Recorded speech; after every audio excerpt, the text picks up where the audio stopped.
Пренамената на финансиски средства од буџетот наменет за ревитализација на колекторскиот систем на Охридското езеро кон фондот за справување со корона кризата е тотално погрешна одлука, реагираат активистите од невладината Охрид СОС. Тие велат неприфатливо е да се одвојуваат приоритетни проекти и да се става под знак прашалник нивното довршување. Буџетот кој беше планиран за до мај за колекторскиот систем, околу 1/4 од тој буџет се елиминира и се пренаменува за наводна заштита на јавното здравје поради новонастанатата состојба.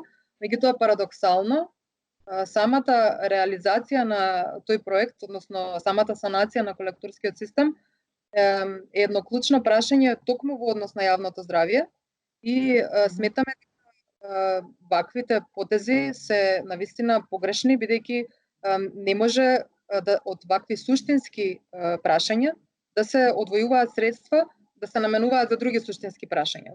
Кога е потребно да се крати буџет, тој буџет потребно е да се крати од она што е непродуктивно, од она што нема да има голем негативен ефект доколку не би се спровело. Ако се стопира работата на колекторот, додава Велковска, ќе настале тотален колапс кој ќе отвори дополнителен извор на опасност по здравјето на граѓаните од регионот. Неспроведувањето на овој проект, така да го наречам, на оваа санација е навистина неоправдано, бидејќи еден од навистина огромните проблеми со кои се соочува населението кое што живее во тој регион е токму проблемот со водата.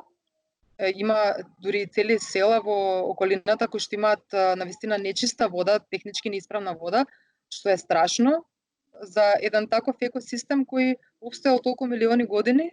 И ние денес се наоѓаме во ситуација кога поради човечкиот негативен ефект и поради човечката негрижа, ние доведуваме во опасност всушност цели семејства, цели населени места и не се однесуваме одговорно кон нив. Но од владата уверуваат дека преземените средства во ниту еден сегмент нема да ја закочат работата на колекторот, а истите финансии ќе бидат вратени со следниот ребаланс на буџетот.